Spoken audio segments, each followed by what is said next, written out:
Hello everyone, welcome to career information.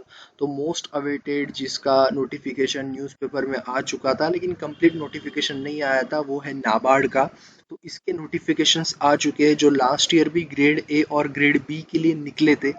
आपको site पे career notices में ये तीनों एडवर्टाइजमेंट यहाँ पे दिख जाएंगे।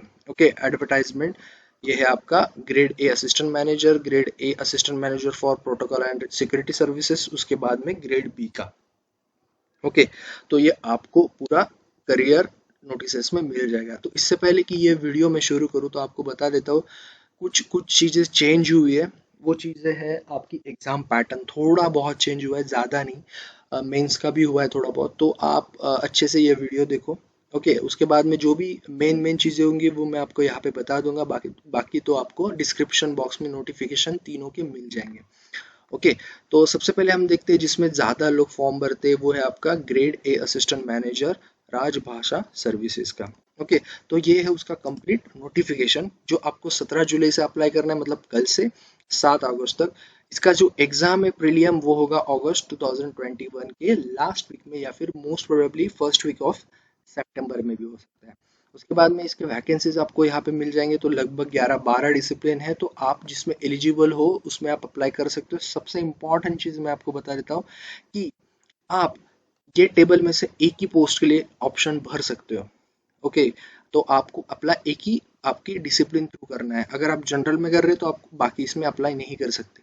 तो जो जो लोगों का डिसिप्लिन इसमें है बाकी सब ब्रांचेस में, जैसे कि एग्रीकल्चर हो गया, फिशरीज हो गया, या फिर फाइनेंस हो गया, आईटी कंप्यूटर हो गया, जिन जिनका बैचलर्स या फिर पोस्ट ग्रेजुएट उसमें हुआ है, वो लोग फॉर्म भर सकते हो। अगर आपका इसी जनरल का छोड़ दिया, तो अगर आपका बाकी इसमें हुआ है जनरल, तो सबके लिए एलिजिबल ही है जिनका जिनका बैचलर डिग्री है। लेकिन जिनका जिनका बाकी डिसिप्लिन में है तो वो लोग उसमें फॉर्म भर सकते हैं। उसमें कंपटीशन थोड़ा बहुत कम होता है। टोटल है 148 वैकेंसीज। ओके, तो इसका भी एलिजिबिलिटी क्राइटेरिया तो जैसे मैंने आपको बता दिया, लेकिन इन डिटेल हम देखते हैं यहाँ पे। तो जैसे कि मैंने बोला कि आप एक ही ऑप्शंस को चूज कर सकते हो, तो वो चीज़ भी आपको मैं दिखा देता हूँ। Yes, a candidate can apply for assistant manager under only one option form. तो ये चीज़ आप ध्यान में रखो, तो वैसा आपका होना चाहिए। ओके, उसके बाद में जो क्राइटेरिया है एलिजिबिलिटी, तो ज़्यादा डिस्क्राइब नहीं करूँगा, मैंने जैसे बोल दिया आपको। जो भी वहाँ पे डिसिप्लिन लिखी है, अगर आपका उसमें बैचलर या फिर आपका पोस्ट ग्रेजुएशन हुआ है तो अप्लाई कर सकते हो। जनरल का तो सबको पता है, एग्रीकल्चरल का वगैरह आपका अगर उसमें है, या फिर water sciences, yes, resources, forestry वगैरह में अगर आपका बैकग्राउंड है, आपका उसमें बैचलर हुआ है, पोस्ट ग्रेजुएट हुआ है, बाकी सब में भी तो आप अप्लाई कर सकते हैं इन शॉर्ट। ओके, फाइनेंस का भी वैसा ही, अगर बीबीए फाइनेंस वगैरह है, एमबीए वगैरह है, तो आप अप्लाई कर सकते हो। कंप्यूटर आईटी का भी वही है। ओके, उसके बाद में और एक जहाँ पे पोस्ट है वहाँ पे है असिस्टेंट मैनेजर ग्रेड ए राज भाषा। ओके, तो इसमें अगर बैचलर डिग्री आपकी इंग्लिश और हिंदी मीडियम में है, और वहाँ पे आपका English as a compulsory subject वगैरह है, तो आप अप्लाई कर सकते हो। और प्लस आपका पीजी डिप्लोमा होना चाहिए, एंड और नहीं है तो आपका होना ही चाहिए in translation Hindi to English और वाइस वर्सा, तो अप्लाई उसमें भी कर सकते हो। वो भी आपको यहाँ पे पोस्ट दिखेंगे लास्ट में, आपको एकदम यहाँ पे आपको मिल जाएंगे। ओके, ये है उसके 5 पोस्ट। ओके, तो आप अप्लाई कर सकते हो। उसके बाद में उसके बाद में जो चीज़ है वो है आपका परसेंटेज। तो अगर आपका सीजीपीए वगैरह है, बहुत से लोगों का होता है, तो 6.75 को पकड़ा जाएगा 60%। तो अगर आपका 6.75 के ऊपर है, आप ओपन में हो, तो आप एलिजिबल हो। अगर आप 5.75 या जो भी रिजर्व कैटेगरी की परसेंटेज थे 55, तो आपको अगर 6.25 के ऊपर हो तो आपको सेकंड क्लास में हो गए, तो आप अप्लाई कर सकते हो। ओके, ये रहा बाकियों की चीज़। बाद में आपके जो भी रिस्पॉन्सिबिलिटीज़ है रिलेटेड टू योर वर्क, यहाँ पे आपको मिल जाएंगे। तो ये आपका जनरल का सबसे पहले कंप्यूटर इंफॉर्मेशन टेक्नोलॉजी का यहाँ पे बताया क्या काम रहेगा, फाइनेंस का क्या होगा, और बाकी जो डिसिप्लिन है उनका क्या काम रहेगा। ओके, एज आपका 30 साल तक है, और plus 5 for SC ST, +3 for OBC। Okay, तो ये याद रखना। उसके बाद में सबसे इम्पॉर्टेंट चीज़ ये है कि सिलेक्शन प्रोसीजर जो प्रीलियम का है उसमें क्या चेंजेस हुए। ओके, तो सबसे पहले मैं आपको ये दिखा देता हूँ। लास्ट ईयर का भी है मेरे पास, तो उसमें और इसमें कंपैरिजन करते हैं क्या चेंजेस है, आपको बता देता हूँ। ये है इस साल का। ओके, ये है इस साल का। तो आपका रीजनिंग है 20 question 20 mark, English 30 question 30 mark, computer knowledge 20 question 20 marks, एप्टी 20 question 20 marks, decision making 10 question 10 mark, बाद में जनरल अवेयरनेस 20 क्वेश्चन 20 मार्क्स। और ये तो सेम है जो उनका बहुत इंपॉर्टेंट है, एग्रीकल्चर रूरल और यस इकोनॉमी एंड साइंसेस जो भी है, तो 40-40 क्वेश्चंस। ओके, तो अभी इसमें क्या चेंज हुआ है ये आपको मैं यहाँ पे दिखा देता हूँ। ये है पुराना नोटिफिकेशन। अगर आप यहाँ पे अच्छे से देखोगे तो इंग्लिश कितने मार्क्स के लिए 40, अभी चेंज जो हुआ है वो है आपका इंग्लिश 30 मार्क्स के लिए। ऐड क्या हुआ है, डिसीजन मेकिंग। तो अभी इंग्लिश को इन्होंने कम कर दिया है, डिसीजन मेकिंग को 10 मार्क्स दिए हैं, बाकी पूरा पैटर्न सेम है। जैसे मैंने बोला कि थोड़ा बहुत ही चेंज है, एक डिसीजन मेकिंग का आ चुका है नया टॉपिक, और इंग्लिश को दिया है उन्होंने 10 मार्क्स कम। ओके, बाकी टोटल 200 ही है, 120 मिनट ही मिलेंगे। ओके, 3 फेजेस में सिलेक्शन होगा, ये रहा आपका प्रिलिमिनरी का। ओके, तो इसमें जो क्वालिफाइंग सेक्शन है आपका रीजनिंग, लैंग्वेज इंग्लिश, बाद में आपका आता है knowledge, general knowledge, computer knowledge sorry, उसके बाद में एप्टी, उसके बाद में डिसीजन मेकिंग आपका है क्वालिफाइंग सेक्शन। मेरिट सेक्शन आपका जो है वो है जनरल अवेयरनेस, मेरिट सेक्शन में आता है। बाद में सोशल इश्यूज वगैरह जो है वो भी मेरिट सेक्शन में, एग्रीकल्चरल का भी मेरिट सेक्शन में, क्योंकि ये बहुत इंपॉर्टेंट है नाबार्ड के हिसाब से। 20-20 80 और 20 100, तो ये 100 आपके मेरिट सेक्शन में आएंगे, बाकी आपके क्वालिफाइंग सेक्शन होंगे। क्वालिफाइंग सेक्शन मतलब उसको आपको सिर्फ पार करना है, आप क्वालिफाई हो बस। Shortlisting of the candidates for the main exam will be based on the marks score in the merit section only। जैसे मैंने बोला, इसका मतलब क्या है, आपका अगर रीजनिंग का यहाँ पे समझ लो 20 है, आपका कट ऑफ 5 है उसका, तो आप अगर 5 के ऊपर आप क्वालिफाई, मतलब आप उसके लिए आपका क्वालिफिकेशन हो चुका है। वैसे इंग्लिश का भी है, वैसे ही कंप्यूटर नॉलेज का भी है, एप्टी का भी है, और डिसीजन मेकिंग का है। तो इनका सिर्फ और सिर्फ क्या है, आपका एलिजिबिलिटी के लिए क्वालिफाइंग। ओके, जितने मार्क्स उन्होंने बोले उतने आने चाहिए। उसके बाद में आपका मेरिट सेक्शन किस में ले गया, ये बचे हुए 100 मार्क्स, 6 7 8, तो उसके ऊपर आपका क्या होगा, शॉर्ट लिस्टिंग ऑन मेन। लेकिन आपका क्वालिफाइंग सेक्शन भी क्लियर होना चाहिए, लेकिन आपका जो भी मार्क्स पकड़ा जाएगा वो मेरिट सेक्शन पे पकड़ा जाएगा। ओके, तो ये रहा आपका मेन एग्जाम। ओके, उसके बाद में जो मेन एग्जाम इसका जो होना है उसका भी मैं आपको बता देता हूँ। तो जैसे कि पेपर 1 है इसका, तो ये है जनरलिस्ट, जो मोस्ट ऑफ द लोग अप्लाई करते हैं, बच्चे अप्लाई करते हैं। तो general English paper 1 online descriptive 3 question रहेंगे, 100 मार्क्स, 90 मिनट। ओके, उसके बाद में आपका जो नेक्स्ट रहेगा वो इकोनॉमिक एंड सोशल इश्यूज, उसमें ऑब्जेक्टिव 30 क्वेश्चन रहेंगे 50 मार्क्स के लिए, और बाकी 6 क्वेश्चन आपको पूछे जाएंगे।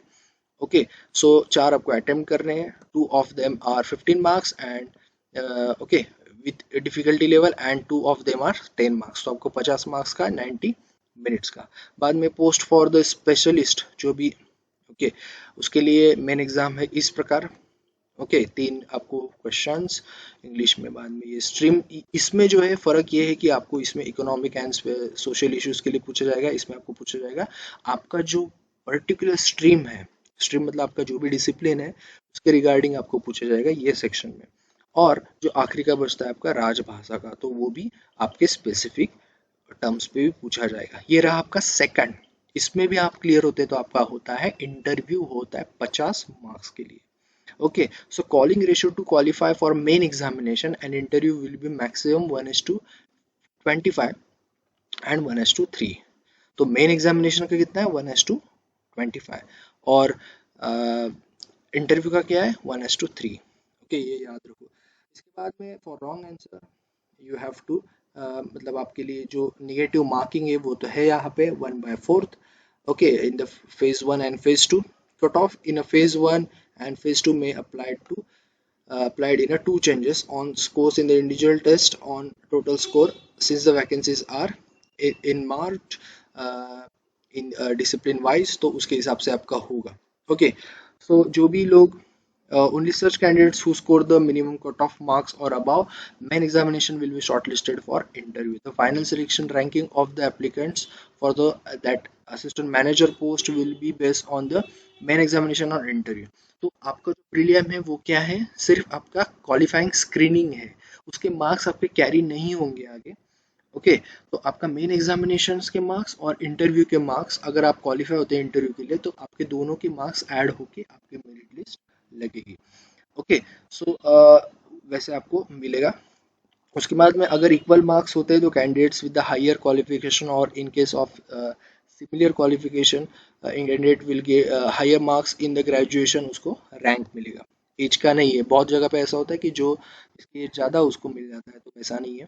उसके बाद में जो सिलेबस है वो भी आपको नोटिफिकेशन में पूरा मिल जाएगा। पेपर वन जो है इंग्लिश, ओके, आपका मेंस का सिलेबस बोल रहा हूँ, बाकी सब चीज़ें तो आपको पता है।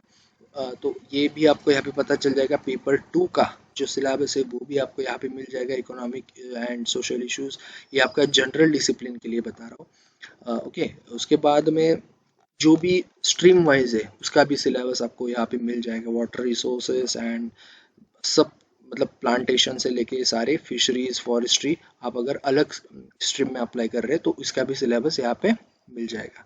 ओके, तो ये है इम्पॉर्टेंट चीज़ है। स्पेशली ये है कि आपका प्रीलियम और मेन का आप एक बार फॉर्मेट देख लो। स्पेशली प्रीलियम्स का, मेंस का हम बात बाद में करेंगे। उसके बाद में इसका जो सेंटर है वो भी शेयर कर देता हूँ। बहुत सारे सेंटर है प्रीलियम्स के, लास्ट ईयर जिन जिन लोगों ने दिया है उनको तो पता ही होगा। तो अपने स्टेट के हिसाब से आप अप्लाई करो, रिस्पेक्टिव आप अपना सेंटर चूज करो। बाद में मेंस के भी आपको सेंटर यहाँ पे मिल जाएंगे। ओके, सी तो है आपका इंटरव्यू, तो वो तो बात की बात है। बाद में आपका जो अगर आप SC ST हो तो नील एप्लीकेशन फी, इंटीमेशन चार्ज 150, तो आपको 150 रुपये फीस है। इसमें है 650 प्लस 150, आपका 800 रुपये।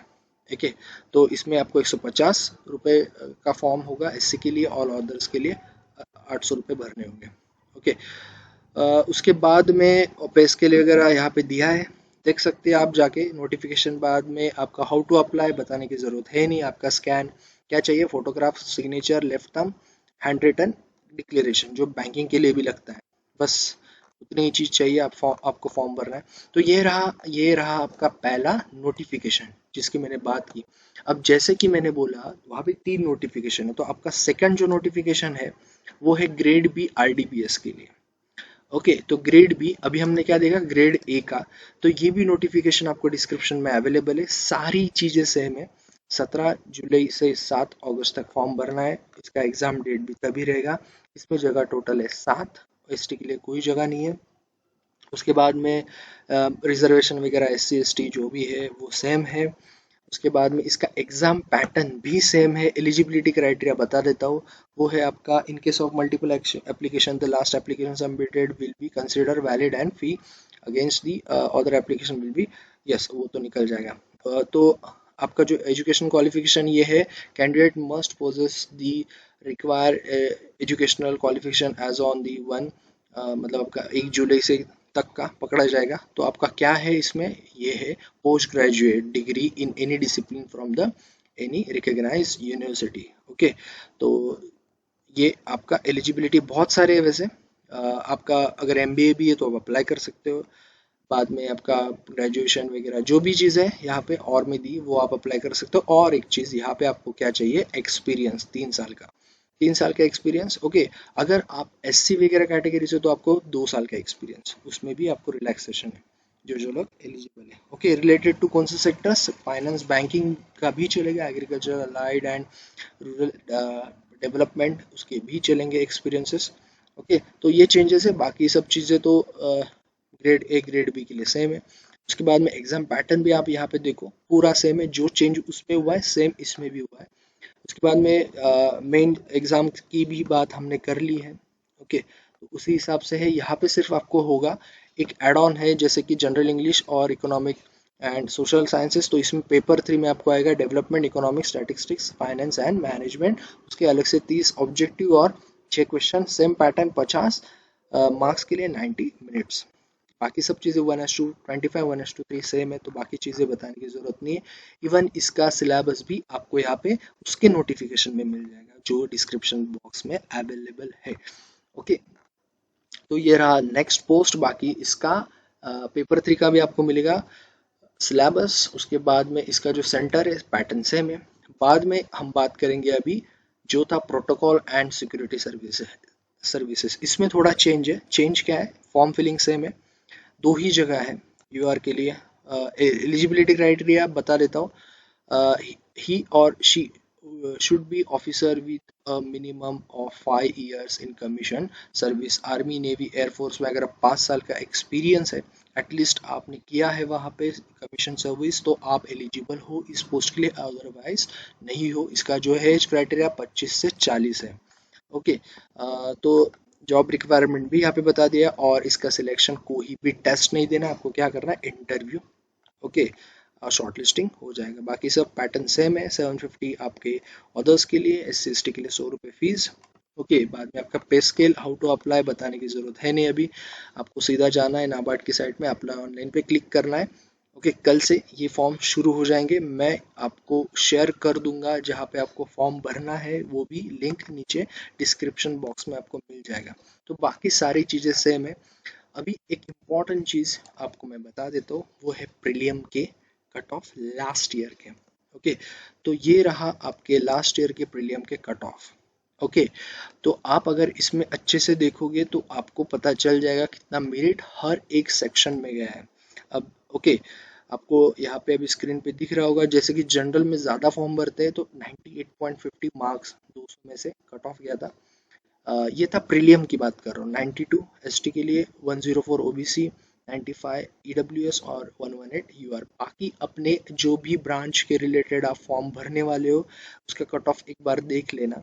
ओके, कट ऑफ इसलिए देख के रखो कि सेम कट ऑफ नहीं रहेगा दोस्तों, बस कट ऑफ इसलिए देखना रहता है कि आपको एटलीस्ट कितने अटेम्प्ट्स और कितने से ज़्यादा अटेम्प्ट करने हैं। ओके, ये कट ऑफ चेंज भी हो सकते हैं according to the examination pattern, या फिर डिफ़िकल्टी, या फिर वैकेंसीज कितने लोग इसके लिए अप्लाई करते हैं। लेकिन एक अपने पास आइडिया होनी चाहिए कि कितना कट ऑफ गया था लास्ट टाइम, तो आपको कितना फोकस करना है स्टडी में। ओके, तो जैसे मैंने बोला 1:15 सॉरी 25 रेशियो होता है मेंस के लिए सिलेक्शन का।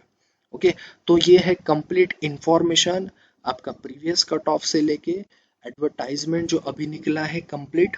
ओके, तो चैनल को आप सब्सक्राइब करो, जो भी नए नोटिफिकेशंस आएंगे आपको यहाँ पे मिल जाएंगे, सिलेबस से लेके एग्जाम पैटर्न या फिर कुछ चेंजेस होते हैं तो आपको इस चैनल पे मिल जाएगा। तो सब्सक्राइब करो, शेयर करो दोस्तों के साथ, लाइक करो, कमेंट करो अगर कोई क्वेरी है तो। Okay, and all the best for your all the exams. Okay, जैसे मैंने बोला एसबीआई का भी जब भी वो 4 सेंटर के लिए नया नोटिफिकेशन आएगा आपको इस चैनल पे मिल जाएगा। बाकी आप चैनल में जाके चेक कर सकते हो कि बहुत सारे रिक्रूटमेंट्स के वीडियोस मैंने पोस्ट कर दिए हैं। ओके, रिक्रूटमेंट्स निकले तो वो भी आप जाके देख सकते हो। So all the best, and जल्दी से जल्दी फॉर्म फिलअप करो। ओके।